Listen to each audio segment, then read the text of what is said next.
You're watching Interviews with Alternative Indian. Today we have AJR. Could you guys introduce yourselves? Yes, I'm Jack. I'm Adam. And I'm Ryan. And we're AJR. So first off, I just want to say it's an honor to meet you guys. It's an honor to be interviewing you guys. I've seen several interviews, and I've heard a lot about you and a lot of great stuff. First off, we want to talk about what everyone's thinking. Could you tell us a little bit about the EP? Yeah, we definitely took a different direction for this EP than our debut album, Living Room. This was mainly focused on lyrics, this EP. We were figuring we wanted to make a very personal group of songs, so we decided to take every song and get in the mindset of what has no one ever written about in music before. And you could use that, I'm Not Famous, as an example. No one's ever talked about how great it is to not be famous, and A Week as well. Like, no one's talked about that. Maybe you're not very confident. Sometimes you actually give in to temptation. So that was the mindset behind it. Absolutely. Yeah, a lot of those songs really hit home with me and a lot of other people that I know, which is really awesome. So you guys have your own thing. You guys have your own genre for AJR. You've created Spoke Step, which is really awesome. And I've watched all the how-to videos, which are really awesome. Very cool. I liked all those through all the social media. Do you have a recommendation of another one we should do? Like, is there a certain song that you want us to Well, my favorite song is Let the Games Begin, although it is an older one. Off the new album, which one? You guys haven't done the one for What's Turning Out, right? Turning Out, yeah. Oh, that song is so beautiful, too. Really good stuff. How did you progress from when you started 10 years ago to get here? That's our next question. I'll let you answer that one. You want to take it? Or I'll do it? Yeah, if you have an answer, go ahead. Yeah, sure. Because we started out street performing, and that is the most nerve-wracking thing you could possibly do, because no one's actually purchasing tickets to see you perform. They don't want to watch you perform. They're just trying to, like, get on with their day. We've learned so much over the last 10 years of what it takes to put on a performance that'll make people want to watch you. So for this, our first headline tour, we put so much effort into making a show that we think people will want to watch. So I think that's one of the biggest things that we've learned.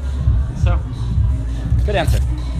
Absolutely, I agree with you 100%. So are you guys surprised that how well your fans are taking to the tour and how you've sold out already over half of it? Yes, we are extremely surprised. That's the perfect word. We never thought that we'd be a band that could sell tickets, even one ticket to a show. It's still amazing that there's even one person that is willing to shut off their computer and get in their car and come drive to a performance. So we're still stunned, I think, and we're extremely thankful to every single person. And in terms of the EP, we never really thought that it would go so well. You know, as when you're an artist working for this long, you never really think, yeah, this is gonna go, because especially because so we make everything in our living room. We write and produce and record everything ourselves. So it's a very isolated process. It's not like we're going in and co-writing with all these big writers and all these big labels saying that's a hit, this is it. It's kind of just us figuring out, is this good, is this not good? And it can be nerve-wracking because you have no idea what is the public gonna think.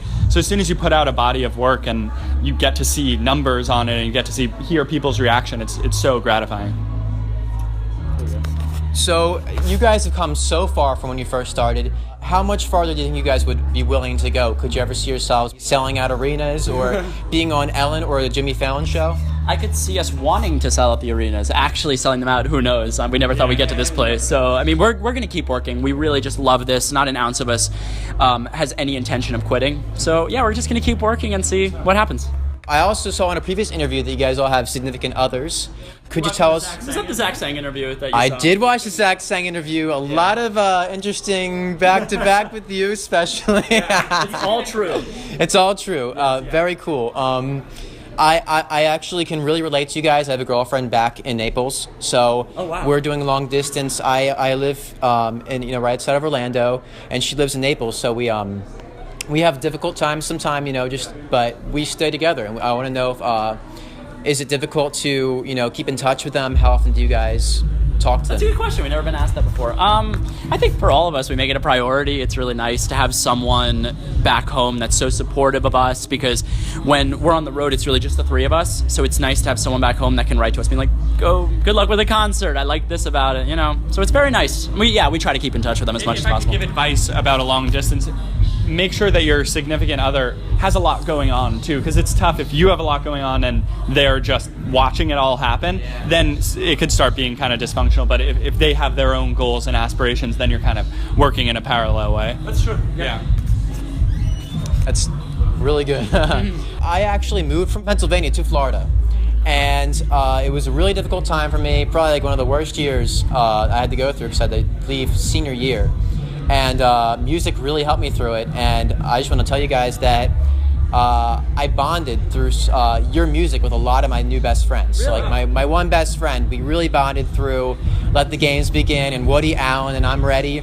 And we listened the heck out of those songs. And I just want to thank you for those. Yeah, thank you. And anything you guys want to say about that, or like any songs that you guys could say that you've created memories around just from the creations of them? I feel like with our music, we try to constantly create a lot of different vibes. So like the three that you described are all kind of party-ish songs. Yeah. So it's like interesting that kind of resonated with your group of friends, and then we have other group of friends that resonate with something like Turning Out, where it's like, whoa, I went through that also. So I think we try and make a song for every mood and every vibe. So it's awesome. Yeah.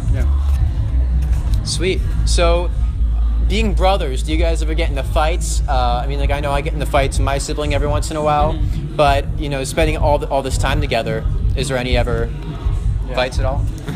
It's actually pretty easy. I mean, we grew up in a tiny apartment in New York City, and the three of us shared a room for like 18 years. So you kind of had to get along if you wanted to survive. So, and we all really have the same vision for the music and for the band and what we want to do. So there aren't really any arguments. It's just we all put our ideas forward and we kind of mix them up to make something that we're doing.